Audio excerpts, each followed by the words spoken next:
So, what if you won millions in court, only to watch it all just vanish on appeal? Today, we're unpacking a wild legal battle that all comes down to a few key documents and one very costly mistake. It's a perfect example of how a sure thing can completely fall apart. Okay, just picture this for a second. You go to court, you make your case, and you win. A judge confirms you have a right to a $4 million piece of a very profitable project.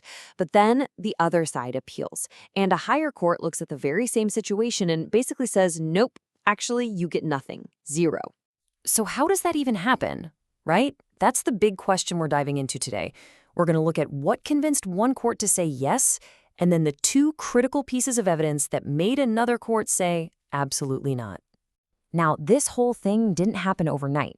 We're talking about a decade-long journey. It starts with what looks like a simple deal, gets all tangled up in conflicting contracts, and ends in this massive court battle where everything changed at the very last minute. All right, so let's rewind. To really get what happened here, we have to go all the way back to the beginning. The original deal, the promise on paper that kicked this whole thing off. So it all starts with this company, Usiro Land Development. They jump into a land redevelopment project in Tainan City, right at the start, partnering up with a few other investors to get it off the ground. But here's the thing. They didn't just write a check. Their investment was valued at 7.5 million new Taiwan dollars. But it was all in the form of services and labor. You know, the hard stuff, negotiating with landowners, handling all that initial paperwork. And that sweat equity, as they call it, got them a 6.17% share in the whole project. On paper, it was super simple. When the project's done and the money comes in, they get their proportional slice of the profits. Easy, right? So, fast forward a bit. With this agreement in their back pocket, Uchiro eventually heads to court to claim their share. And, at first, it looked like a total slam dunk for them. But of course, that's where the story gets a little messy. A few years in, Uchiro decides to sell off part of their stake. They signed this contract in 2016 with a guy named Mr. Cheng. And this one document, it's going to be the key to their first big win in court. Now, if you just look at this contract, it seems pretty straightforward. It spells out that out of their original stake, Uchiro is keeping a $4 million right for themselves and transferring the rest to Mr. Cheng. For Uchiro, this piece of paper was their golden ticket, proving they were still in the game. So when Uchiro gets to courts, they wave this 2016 contract around as their Exhibit A.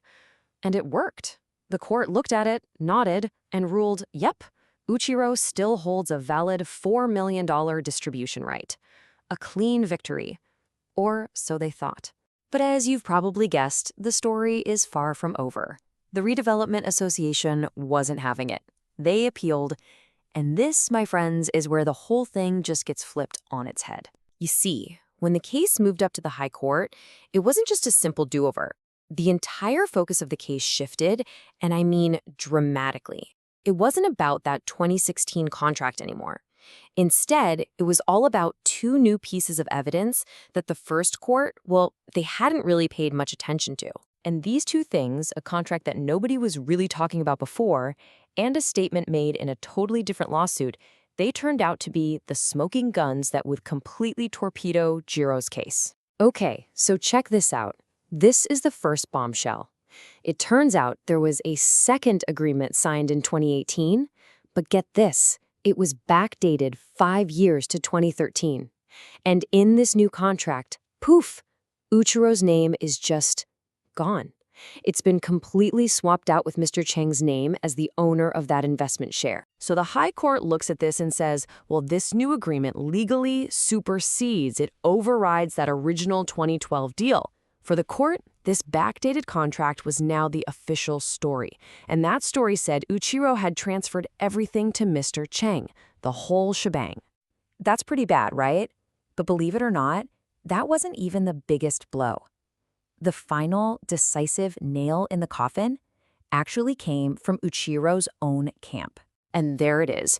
In a completely separate court case, Ushiro's own representative gets put on the stand.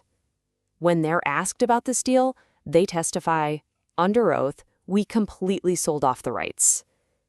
I mean, wow. It doesn't get much clearer than that, a direct admission that they had nothing left. So, with that backdated contract and that bombshell testimony now in play, the court had a totally different picture. So let's look at how this all wraps up and what the big, costly lesson is here. You can really see how this just cascaded through the court system, right? The first court zeroes in on one contract and sees a partial deal. But then the high court zooms out, brings in the newer agreement and that damning testimony, and sees a complete transfer. And when it gets to the Supreme Court, they just slam the door shut, siding with the high court. Game over. It all boiled down to what evidence the court decided to prioritize. The district court thought the 2016 contract was the main story, but the high court saw it differently. They viewed it as just some side deal between Yuichiro and Mr. Cheng. For them, the real legally binding proof was that later, all-encompassing 2018 agreement and, of course, Yuichiro's own words from the witness stand. And boom, just like that. The $4 million right that one court had said was theirs, it was just gone. Officially wiped off the books. And the crazy part is, it wasn't because of some brilliant argument from the other side. It was because of their own paperwork and their own past statements. Man, the takeaway from this is just crystal clear. A newer contract can absolutely demolish an older one, no matter what you thought the deal was. But maybe even more important is that your words follow you. What you say under oath in one case can come back to bite you hard in another. It's all about consistency. The second you have a contradiction, you've created a weakness that your opponent can drive a truck through. And it all leaves us with this really interesting question, right? When you have a company's paperwork saying one thing and their sworn testimony saying the exact opposite, which one should the law follow? Which one is the real truth?